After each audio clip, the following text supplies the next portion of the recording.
Good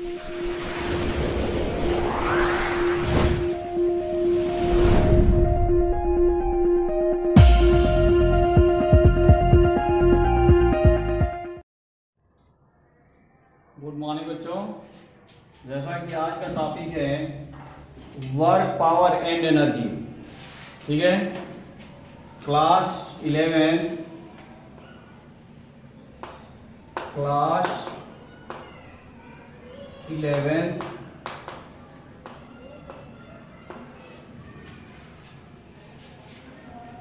तो ये कार्य, शक्ति और ऊर्जा के बारे में, जैसा कि हम लोग जानते हैं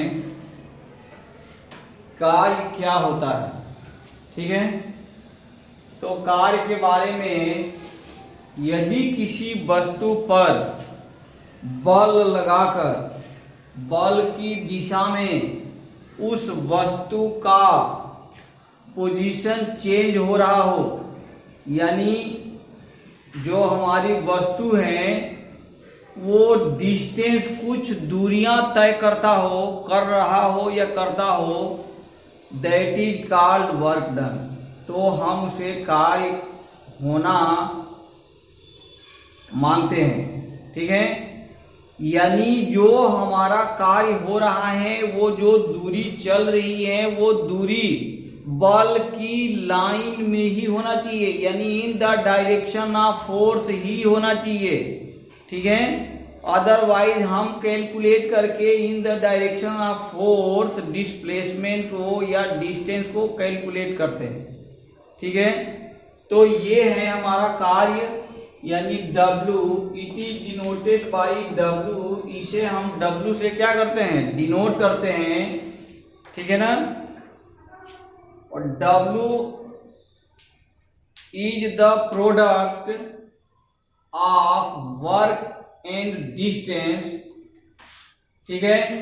लेकिन हमारा जो डिस्टेंस होना चाहिए, वो डिस्टेंस किस में होना चाहिए, बल की दिशा में होना चाहिए, ठीक है।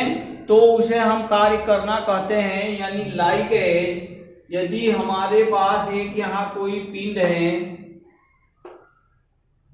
जिसका मास हमारा m है, तो m मास का यदि हम यहाँ पिंड एक ले रखे हैं, इस पर यहाँ से F बल हम लगा रहे हैं, F बल due to this force active on the mass of m, ठीक है। यदि ये हमारा डिस्टेंस यहाँ से ट्रेवल करके यहाँ पहुंच गया, कहाँ पहुंच गया, इस पोजीशन पर पहुंच गया, इस पोजीशन पर आ गया, तो ये जो डिस्टेंस है, सपोज करें d है या x है, हम d भी नोट कर सकते हैं, f भी नोट कर सकते हैं। तो ये यदि d हो गया, d है, तो W इक्वल टू सिंपल हम जानते हैं कि F इंटू क्या हो जाता है, D। तो ये इस तरह से हम कार्य फाइंड आउट कर लेते हैं। लेकिन ये फोर्स यदि किसी और डायरेक्शन में अप्लाई है, अदर डायरेक्शन में अप्लाई है, डिस्टेंस जिसमें मूवमेंट हमें मिल रहा है उसके अलावा कोई डायरेक्शन में अप्लाई है, तो हम कार्य F को या D को सेम डायरेक्शन में कैलकुलेट करेंगे। First we calculate the same direction. तो जैसे कि यहां से सपोज करें, यहां हमारा एक m मास का कोई पिन रखा हुआ है, ये रखा हुआ है, ठीक है ना। इस दिशा में भी अभी यहाँ इस कंडीशन में ये जो हमारा फोर्स अप्लाई है, वो ऐसे फोर्स अप्लाई हो रहा है F, यानी हॉरिजॉन्टली अप्लाई नहीं हो रहा है, इंक्लाइंड हो गया ना। तो ये डिस्टेंस, अभी भी ये डिस्टेंस हमारा ट्रेवल करके यहाँ आ गया m, यानी यहाँ से यहाँ तक ये यदि d डिस्टेंस ट्रेवल किया, तो इस कंडीशन में कार्य हम कैसे फाइंड आउट करें, यानी how can calculate the work done in this condition. तो ये यदि हमें देखना है तो हम क्या करेंगे, इसका एफ का हॉरिजॉन्टल कंपोनेंट हम निकालेंगे। इस फोर्स का दो कंपोनेंट होगा ना, एक हॉरिजॉन्टल कंपोनेंट एक वर्टिकल कंपोनेंट। तो हम यदि हॉरिजॉन्टल कंपोनेंट निकाल दें, ये थीटा डिग्री पर अप्लाई हो रहा है, तो ये होगा एफ कॉस थीटा, ठीक है। इसीलिए अब हम यहाँ से W निकाल सकते हैं, W is equal to F into D cos theta. ये हम यहाँ से वर्क डन फाइंड आउट करते हैं। तो सेम डायरेक्शन में यदि हमारा फोर्स अप्लाई है आने बॉडी, अप्लाइड आने body in the same direction, then we can calculate the work done by applying the formula W is equal to F into D.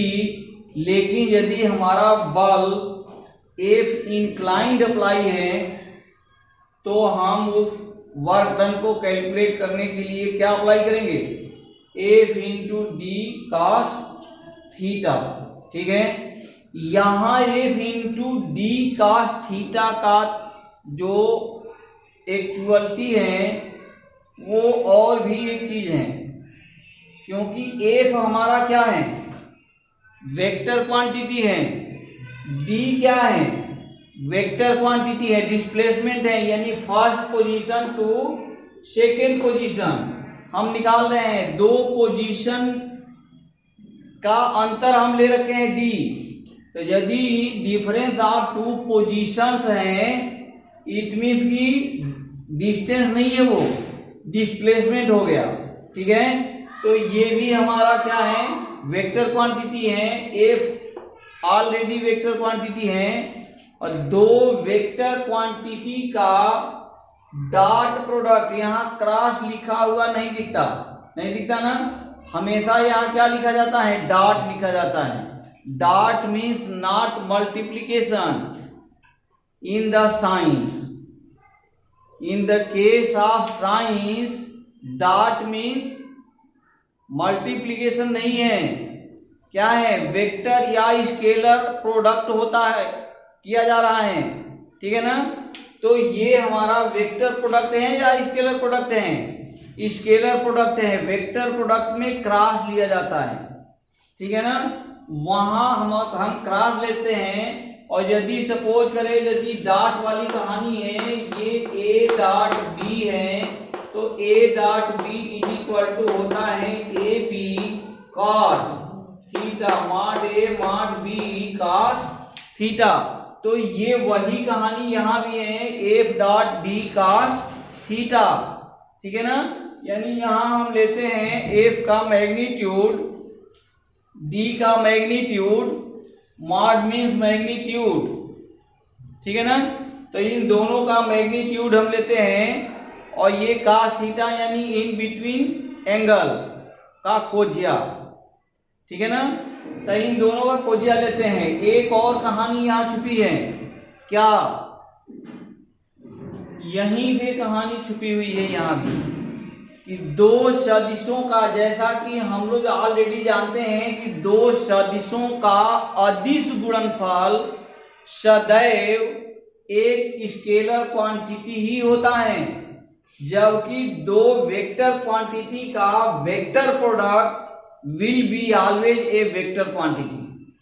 दो यदि सदिश राशि हैं तो उसका सदिश गुणनफल एक सदिश राशि होगी, अदरवाइज दो सदिशों का अदिश प्रोडक्ट यदि हम निकालें तो वो फाइंड आउट जो होगा हमारा प्रोडक्ट, दैट प्रोडक्ट यानी that quantity will be equal to scalar quantity. Hence W हमारा क्या हो जाएगा, स्केलर क्वांटिटी हो जाएगा। यानी कार्य हमारा क्या होता है, स्केलर क्वांटिटी होता है, सदिश राशि नहीं होता। कार्य एक अदिश राशि होता है, स्केलर क्वांटिटी होता है, ठीक है ना। यदि ये in the case of science हमें लिखा हुआ मिल जाए कहीं F क्रॉस D या एफ, हाँ एफ क्रॉस डी लिखा हुआ मिल जाए तो ये स्केलर क्वांटिटी नहीं बनेगा। ये क्या बनता है, ये बल आघूर्ण है। एफ क्रॉस डी यदि लिखा है तो इट मीन्स कि that is called moment of torque. ये टार्क है हमारा, बल आघूर्ण बनेगा, ये टार्क है। It is denoted by tau, इसे हम टाउ से डिनोट करते हैं। और ये क्रॉस मीन्स ये वेक्टर प्रोडक्ट हैं, और इसलिए ये जो हमारा प्रोडक्ट मिलेगा वो भी always will be equal to a vector quantity, वो वेक्टर क्वांटिटी मिलेगा। तो मोमेंट ऑफ फोर्स यानी बल आघूर्ण हमारा कौन सी राशि होती है, वेक्टर क्वांटिटी होती है, सदिश राशि होती है। ठीक है ना। दोनों का unit will be same, the unit of torque और work done will be same. Unit same होगा लेकिन दोनों की कहानी अलग अलग है। इसका कहानी अलग है और इसका कहानी अलग है। ये वेक्टर क्वांटिटी नहीं है, ये वेक्टर क्वांटिटी है। ठीक है। अब हम यदि चले यूनिट की बात देखें तो यूनिट मीन्स नथिंग सिंपल। अच्छा, यहां से एक हम और चीज निकाल सकते हैं, देख सकते हैं W से F, W is equal to F dot D cos theta हमने लिखा। ये व्यापक फार्मूला है, दिस इज द व्यापक फार्मूला। क्या है व्यापक, माने universal formula of work done है, यानी ये व्यापक सूत्र है। इस फार्मूले में हम यदि थीटा की वैल्यू 0 डिग्री रख दें, if theta is equal to 0, ठीक है, तो हमारा फार्मूला बन के क्या हो जाएगा, W is equal to F dot D ही बन जाएगा। ठीक है ना। और it means F will be in the same direction of the displacement, होगा ना। यानी इस समय यदि हमारा थीटा 0 हो जाए तो लगा हुआ बल विस्थापन के दिशा में ही हो जाएगा। ठीक है। अदरवाइज कंडीशन नंबर सेकेंड का यदि हम जिक्र करें तो कंडीशन नंबर सेकेंड ये है कि if theta is equal to 90 degree, theta is equal to 90 degree, then W will be equal to f dot d cos 90, cos 90 means 0। तो ये हमारा हो जाएगा W will be equal to 0, और W will be equal to 0 means यदि हम यहाँ हमारा ये हमारा हॉरिजॉन्टल कोई क्षैतिज पर यानी हॉरिजॉन्टल प्लेन पर यहाँ एम मास कोई रखा हुआ है और हम ऊपर से यदि फोर्स लगा रहे हैं तो ये सोचने वाली बात है कि क्या ये हॉरिजॉन्टली मूवमेंट इसमें होगा, नहीं होगा। हम यदि किसी वस्तु को कुर्सी पर यदि कोई चेयर है, चेयर पर कोई 50 केजी का वजन या 70 केजी वजन का बंदा बैठ जाए तो कुर्सी हॉरिजॉन्टली मूवमेंट तो करेगी नहीं। यदि ऐसा होता तो फिर बाइक चलाने की या बाइक खरीदने की या कार खरीदने की जरूरत नहीं पड़ता। ठीक है ना। सब लोग अपने अपने चेयर पर बैठते या वो हॉरिजॉन्टली चल देता जहां जाना होता। ऐसा नहीं है, वर्क डन होगा नहीं। W इज इक्वल टू क्या हो जाएगा, F इंटू डी cos 90 या cos 90 यानी 0, यानी work done will be equal to 0। ठीक है ना। तो ये हमेशा ध्यान रखें कि बल कार्य के केस में बल के दिशा का बहुत ही ज्यादा महत्व है। यानी the direction of force is the most important point in the case of work is done. ठीक है ना। एक मजदूर अपने सिर पर 50 केजी का वजन उठाकर और पूरे दिन 8 घंटा जमीन से लेकर 4 मंजिला छत पर जाता हो और फिर वहां से वो रखे, फिर उठाए, फिर ला के नीचे रखे, और यदि वो 50 केजी का वजन का जो भी वस्तु है वो शाम को जहां से जमीन से उठा के लेके जा रहा था वो जमीन पर ही रख दिया हो तो उसका कार्य पूरे दिन का क्या हो जाएगा, 0। कार्य तो किया ही नहीं। बल तो खूब लगाया, खूब बल लगा के ऊपर नीचे वस्तु को लेके गया और आया, लेकिन the work done will be finally equal to क्या हो जाएगा, 0। वो शाम को उसका काम हो गया 0। ठीक है ना, तो ये जरूर ध्यान रखें। तो ये हमारा कार्य का बेसिक कंसेप्ट था, बेसिक आइडियाज था। इसका यूनिट हम यदि देखें तो फाइनली यूनिट इसका हो जाता है, एफ का यूनिट क्या लिखते हैं, न्यूटन, और डिस्प्लेसमेंट का यूनिट होता है मीटर। तो ये हमारा हो गया न्यूटन मीटर, यानी the unit of work done. इसको रिमूव करें, first we remove the expression of the formula, यानी यूनिट हम यदि देखें, यूनिट ऑफ वर्क डन, तो ये क्या हो गया, न्यूटन मीटर। ठीक है, इस न्यूटन मीटर को जूल भी कहा जाता है। क्या कहा जाता है, जूल। तो न्यूटन मीटर को हम जूल भी कहते हैं, लेकिन ये जो न्यूटन मीटर या जूल यूनिट है, ये किस सिस्टम ऑफ यूनिट में है, एमकेएस पद्धति में है। एमकेएस यानी मीटर, किलोग्राम और सेकेंड।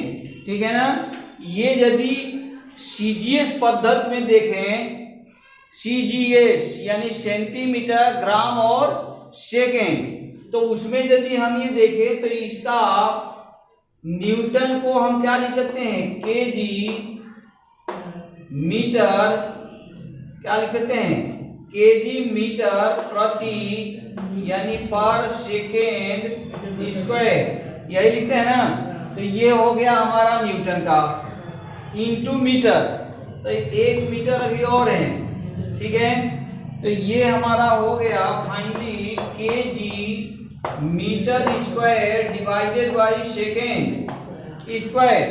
ठीक है, अब यदि हम यहां से देखें, इसको हम चाहते हैं सीजीएस में चेंज करना, यानी हम इसको कन्वर्ट करना चाहते हैं सीजीएस, यानी सेंटीमीटर, ग्राम और सेकेंड में। तो ये सिंपल सी बात है, ग्राम में कन्वर्ट करने के लिए 1 केजी को क्या कर दें, 1000 ग्राम लिख दें, इतना ये हो गया ग्राम। ठीक है, मीटर स्क्वायर यानी 100 इंटू 100 सीएम स्क्वायर, तो ये हो गया 100 इंटू 100 सीएम स्क्वायर। और सेकेंड स्क्वायर में तो नो चेंज, क्योंकि सेकेंड को तो सेकेंड में ही हम काउंट करते हैं। फाइनली यहां से हमें क्या मिल गया, ये मिल गया 10 to the power 7 gram centimetre square oblique second square, ये मिला, यानी 1 जूल। इसको अर्ग कहते हैं। सीजीएस पद्धति में यदि हम जाएं सिस्टम में, तो ये जो हमारा फाइनली आ रहा है ना, ग्राम centimetre square oblique second square, that is called अर्ग, इसे अर्ग कहा जाता है। ठीक है ना, तो हमें एक रिलेशन मिल गया कि 1 joule is equal to 10 to the power 7 अर्ग।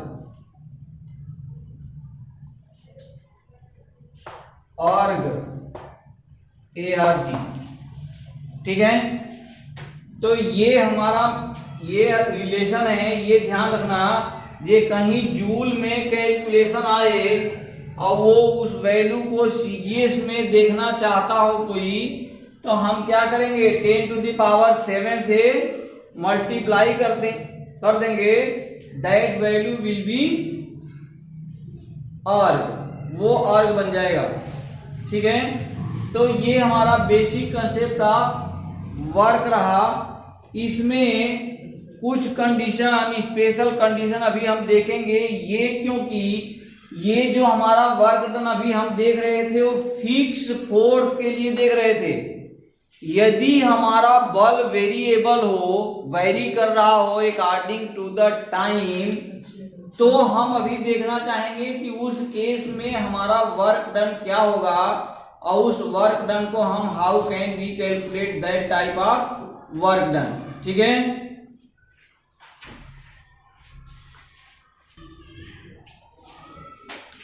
Now our next topic is work done by a variable force, यानी परिवर्ती बल द्वारा कृत कार्य। अब हम यदि यहाँ देखना चाहेंगे इस टॉपिक में, ये हमारा बल फिक्स नहीं है, बदल रहा है।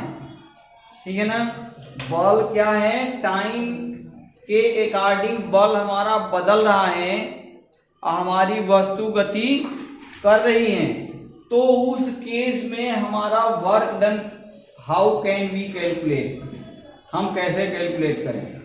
तो सपोज करें कि ये हमारा एक यहाँ ग्राफ प्लॉट किया हुआ है, ये यदि हम डायरेक्शन ऑफ फोर्स मान लें, और ये हमारा क्या है, डिस्प्लेसमेंट का डायरेक्शन है, यानी एक्स डायरेक्शन है। ठीक है, तो यहाँ हम कोई भी पॉइंट ले सकते हैं, कोई भी दो पॉइंट, कोई भी दो छोटा सा पॉइंट हम ले लें।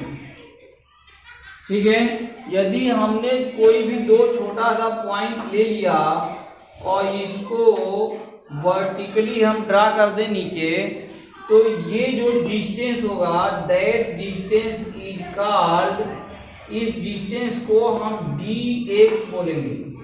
क्या बोलेंगे, dx, यानी small deviation in the distance of displacement, छोटा सा पार्ट ऑफ डिस्प्लेसमेंट का हमने एज्यूम कर लिया, दैट इज कॉल्ड dx। ये हमने dx मान लिया।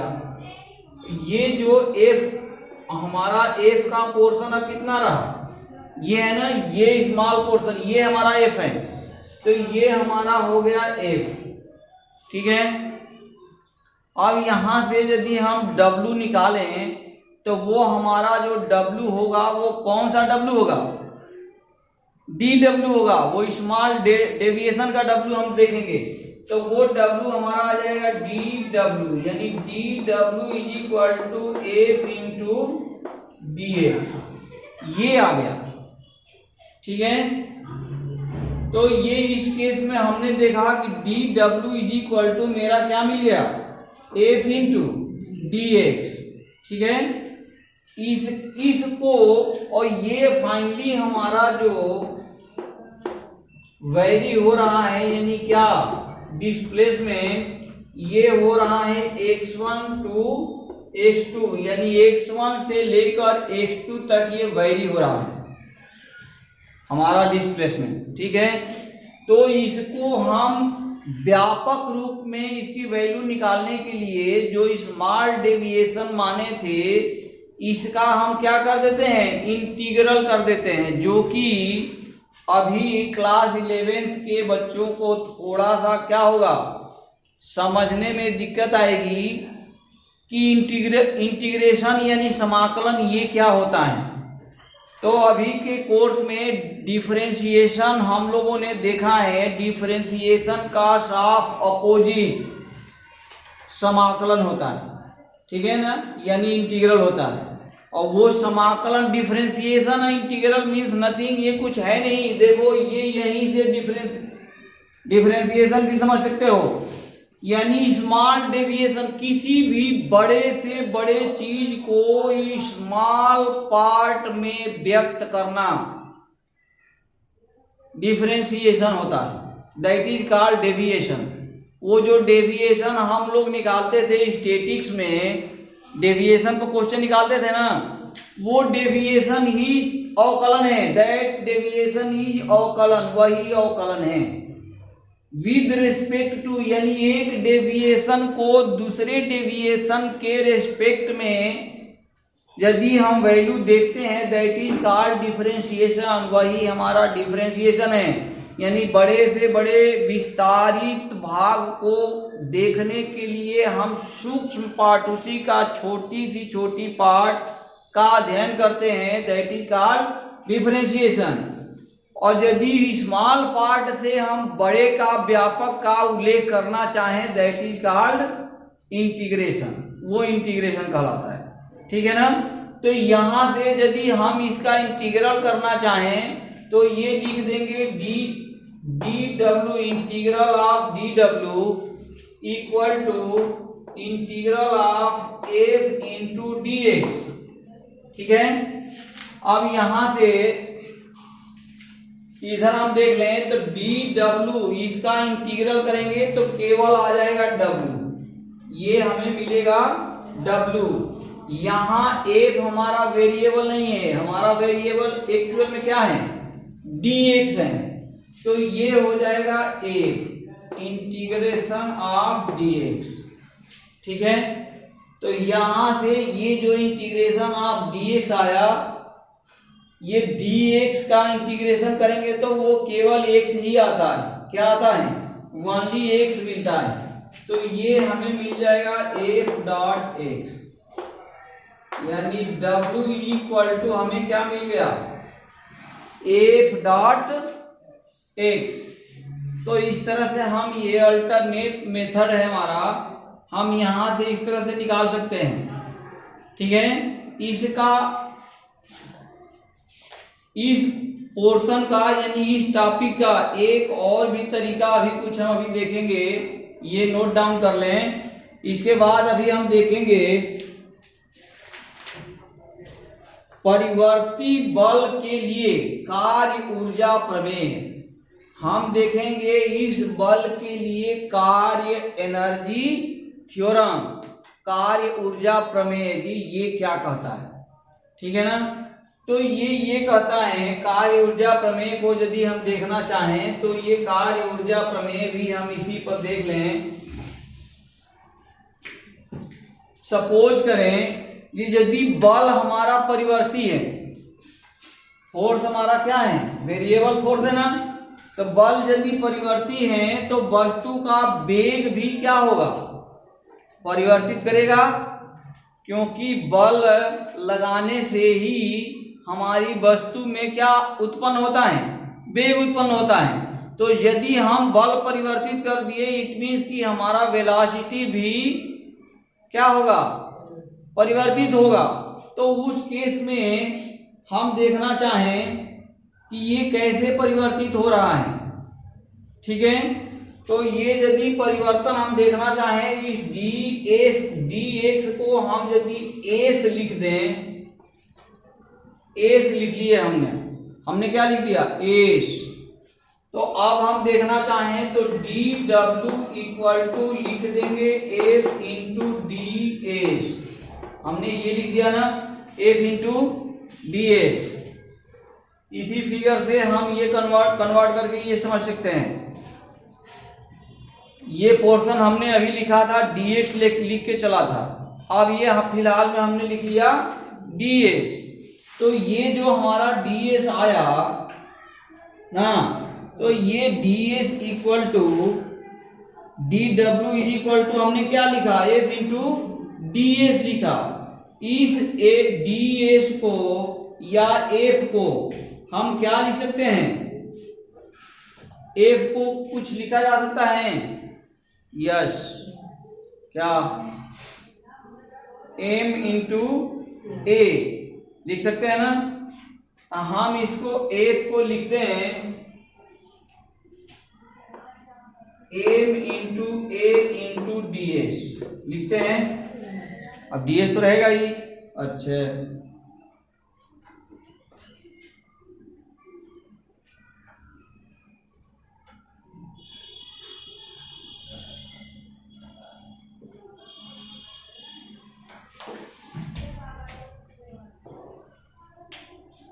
अब जैसा कि हमने लिखा D W is equal to F into D S.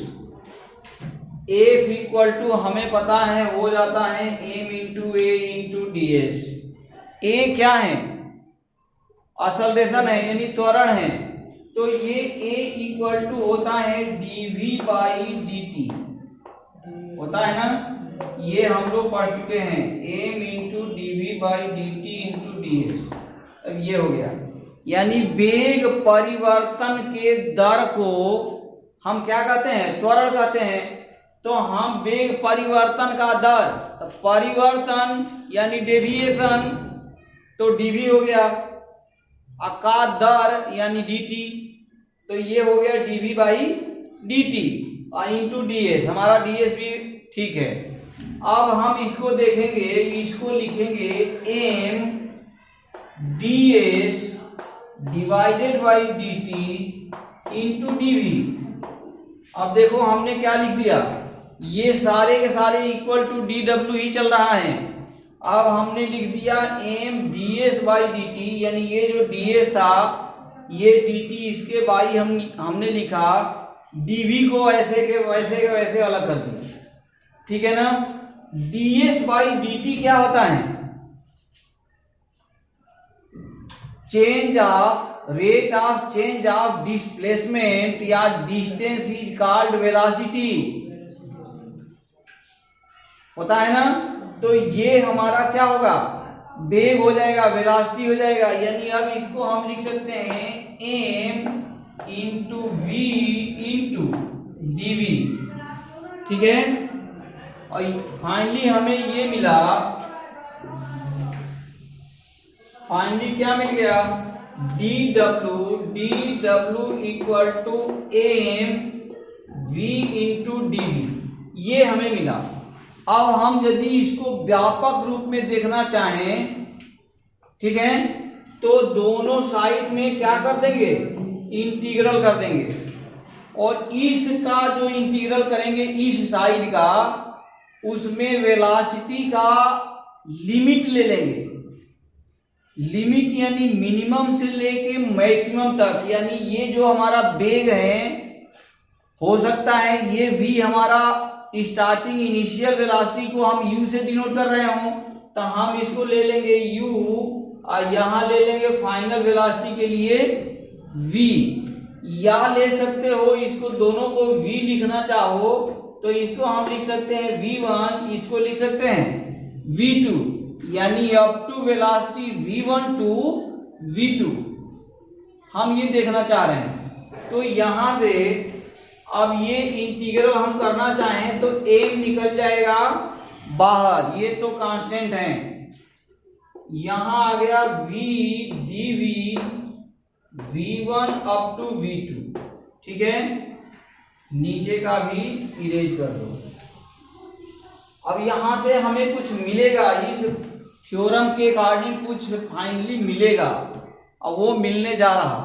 अब देखो क्या मिलेगा, ये जो v का dv निकालेंगे ना, तो ये देखो फाइनली यदि अभी फिलहाल में क्लास 11 के लिए ये फार्मूला यदि ना पता हो इंटीग्रेशन का कंसेप्ट, तो उसके लिए कोई परेशानी की बात नहीं है। यहाँ सिंपल था, यदि d by D x square रहता है ना, तो ये होता है यहाँ से 2x ओनली, यानी x स्क्वायर मत मानो, यहाँ n मानो, तो यहाँ आ जाता है n माइनस 1। ये केस होता है, कहानी चलती है in the case of differentiation, यानी जो भी वेरिएबल के पावर हमारा होता है वो पावर आ जाता है कोफिशिएंट के फॉर्म में, यानी गुणा के रूप में, और प्लस पावर में एक कम हो जाता है, जैसा कि यहाँ फार्मूला का जो बेसिक फार्मूला ऑफ डिफरेंशिएशन लिखा गया है ये होता है, यानी n x to the power n minus 1, ठीक है। इसका अपोजिट होता है इंटीग्रल। तो यदि यहाँ इंटीग्रेशन रहे x to the power n dx, ये यदि रहे तो पावर में यहाँ एक क्या होता था, कम हो जाता था। तो यहाँ बराबर में जो पावर आएगा उस पावर में एक हम क्या करेंगे, ऐड करेंगे ना, तो हम पावर में यहाँ एक ऐड कर देते हैं, ठीक है। चलो इसी को ले लो, इसी को यही मान लेते हैं, ठीक। तो ज्यादा कुछ क्लियर समझ में आएगा। अब यहाँ हम पावर में बोल रहे हैं कि एक बढ़ाना है, तो हम लिख दिए यहाँ n x to the power n minus 1 था, प्लस 1 हमने कर दिया, कर दिया। और ये जो फाइनली हम पावर बढ़ा लिए हैं उसी वैल्यू से हम इसमें डिवाइड करते हैं। तो हम नीचे अब क्या लिख देंगे, n-1 + 1 पावर में 1 बढ़ाते हैं और उसी से नीचे डिवाइड कर देते हैं। तो ये देखो अब ये फिर मिल जाएगा, यहीं पहुंच जाएंगे हम। ये कैंसिल, ये भी कैंसिल। तो हमारा ये मिला क्या, n(x⁴n / n से n कैंसिल, क्या मिल गया, x⁴n, यही मिल गया ना। तो ये ध्यान रखना कि किसी भी वेरिएबल का जो हम डिफरेंशिएशन फर्स्ट टाइम निकाल रहे हैं, अगेन उसका यदि हम इंटीग्रेशन निकाल दें तो हम उसी वेरिएबल को फाइंड आउट कर लेंगे, कोई चेंज नहीं होता। तो ठीक सिमिलरली इस तरह से ये जो हम बेसिक आइडियाज अभी दिए, इस तरह से यहाँ क्या होना चाहिए, यहाँ जो हमारा v निकलेगा, ये जो हमारा v निकलेगा, ये जो v निकलेगा, m तो हमारा m का तो कुछ हुआ नहीं, तो m तो ऐसे है। जो v निकल के आएगा इसका पावर अभी क्या है, 1 है। तो पावर में हम एक और क्या करेंगे, प्लस करेंगे ना। तो ये हमारा हो जाएगा v², और इसी से क्या कर देंगे, डिवाइड भी करेंगे। और इसका लिमिट लेंगे हम कहां से कहां तक, v1 up to v2, v1 से v2 तक।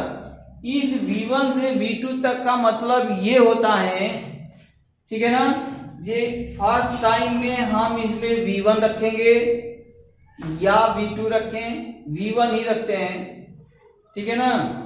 माइनस करेंगे सेकेंड लिमिट को, यानी सेकेंड जो वैल्यू रखेंगे तो उसको माइनस करेंगे। यानी इसको हम यदि डिटेल लिखना चाहें तो ये हो जाएगा m v1² 1/2m v1² - 1/2m v2², ये हो जाएगा, ठीक है ना। एक बार हमने v1 रखा, 1/2 तो रहेगा दोनों में, एक बार हमने v1 रख दिया तो उसका स्क्वायर माइनस v2 रख दिया उसका स्क्वायर, m दोनों में प्रोडक्ट है तो दोनों में प्रोडक्ट हो गया। ये हमारा क्या है, ये है क्या, ऊर्जा परिवर्तन है। ये क्या है, ऊर्जा परिवर्तन है ना। यानी ऊर्जा परिवर्तन बराबर क्या होता है, वर्क डन। ये हमारा इधर का जो डिफरेंशिएशन हुआ था, इंटीग्रेशन हुआ था, ये इंटीग्रेशन ऑफ dw, तो ये हमारा w ही तो आया था। यानी ऊर्जा परिवर्तन किसके बराबर होता है, वर्क डन के बराबर होता है, ठीक है ना। तो ये जो थ्योरम है हमें इस बात की पुष्टि करता है कि the change in energy variation is equal to the work done, ठीक है। ये बात समझ में आ गया, ठीक है। और नेक्स्ट टॉपिक, तो इस तरह से नेक्स्ट टॉपिक हमारा रहेगा पावर, यानी शक्ति अथवा सामर्थ्य। ये हम इस चैप्टर का नेक्स्ट टॉपिक नेक्स्ट वीडियो में अवलोकन करेंगे। और ये यदि टॉपिक अध्ययन अध्यापन में हेल्पफुल हो तो कृपया इसे लाइक, सब्सक्राइब और शेयर करना अवश्य न भूलें। साथ ही ये वीडियो हमारे Facebook group, educational group study with SNM sir पर भी उपलब्ध रहती हैं। तो कृपया यदि इस वीडियो का अवलोकन करना हो तो हमारे Facebook educational group study with SNM sir से भी अवलोकन कर सकते हैं, सब्सक्राइब कर सकते हैं, मेंबरशिप के फॉर्म में जुड़ सकते हैं। Thank you very much. जय हिंद, जय भारत।